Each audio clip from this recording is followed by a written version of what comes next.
Breaking news. Things are starting to heat up around the Miami Dolphins, and we need to talk about something very important because Jeff Hafley just made it clear what he expects from this team. And guys, this season could be very different from what many Dolphins fans are used to seeing. We all want the same thing. We want to see the Miami Dolphins competing at the highest level. I want to see this team back in the Super Bowl. That is the dream. But before we start talking about how many games Miami can win, Hafley is asking us to pay attention to something else: growth. This is a very young team. Mistakes are going to happen, and Hafley wants to see these players learn, improve, and become a completely different football team by the end of the season. Now I want to know which side you're on. Would you consider this season a success if these young Dolphins clearly improve and Miami finally builds a strong foundation for the future? Or do you believe none of that matters unless the Dolphins start winning right now? Write your opinion in the comments because I really want to see what Dolphins fans think about this. And if you've been a Miami Dolphins fan for more than 15 years, hit that like button hard. You've already been through enough with this team, and you deserve to make some noise. Because Jeff Hafley just explained how he's going to judge this season. He talked about the young players, the future of this roster, staying together when things get difficult, and he delivered one message that every player on this team needs to understand: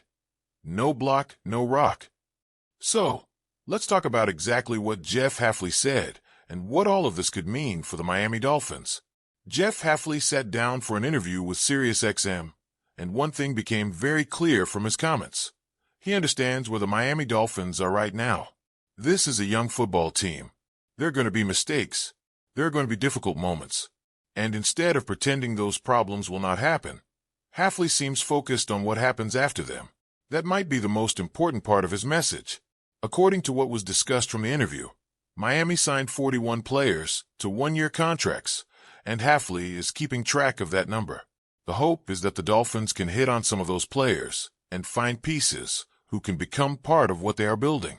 The roster situation makes that especially important because Miami currently has 91 active players, while the numbers discussed for next season show only 49 active roster players and around $84.6 million in cap space. So there's a lot that can change. This roster is not supposed to be a finished product. It is being evaluated. It is being developed. And the Dolphins are trying to discover which players deserve to be part of the future. Hafley understands that young players make mistakes. His expectation is not that every young player walks onto the field and immediately performs like an established veteran. What matters is whether those mistakes become lessons. If a player makes the same mistake over and over again, that is a problem. But if he makes a mistake, learns from it, improves, and becomes a different player as the season continues, that is development. And Hafley wants the Dolphins to look like a different football team at the end of the season than they looked like at the beginning. That tells us a lot about how this season should be judged. It does not mean wins and losses suddenly do not matter.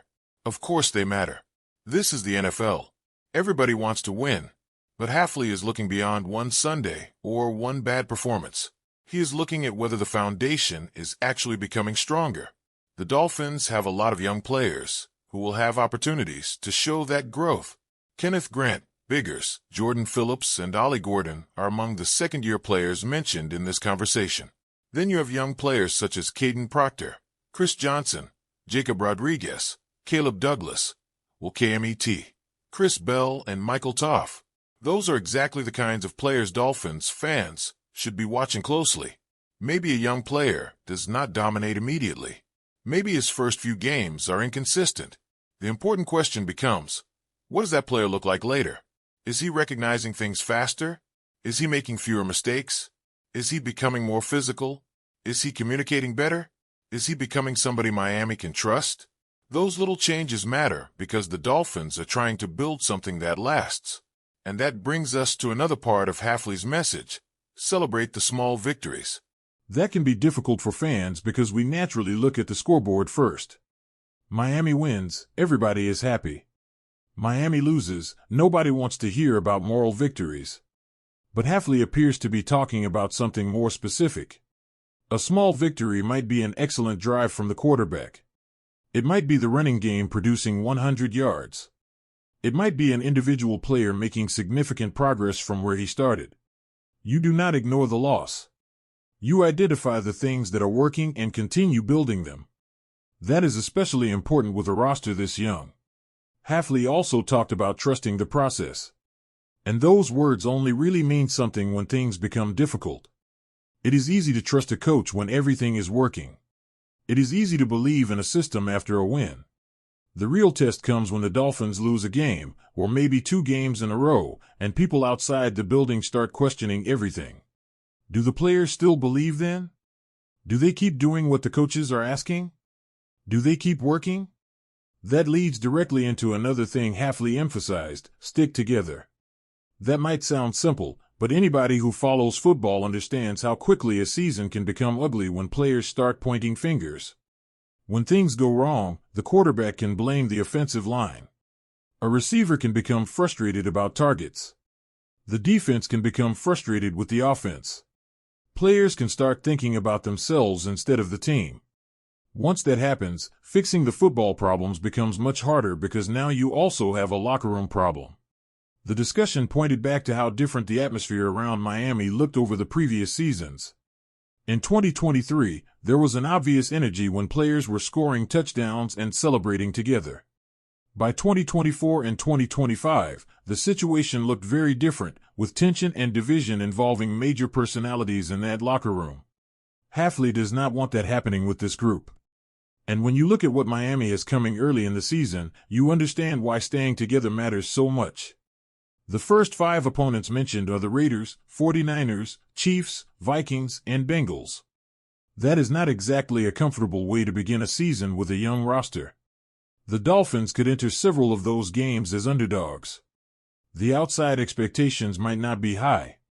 People will pick against Miami. Criticism will come quickly if the Dolphins struggle. That is exactly when Hafley's message will be tested. Can this team stay together when everybody else is doubting them? Can the players keep believing in what they are building? Can they avoid allowing social media and outside criticism to affect what is happening inside the locker room? Hafley has already talked about that social media element, and it fits with the larger picture.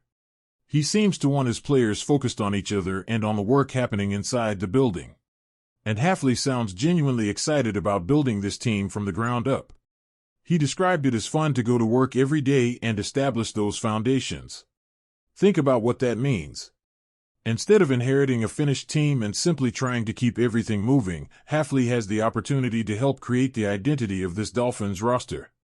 The organization can find players who fit what it wants to do, develop young talent, and establish expectations from the beginning. That gives Hafley a chance to shape the team. And one phrase from him might tell us more about that identity than anything else. No block, no rock. That message is about accountability. Everybody wants the football.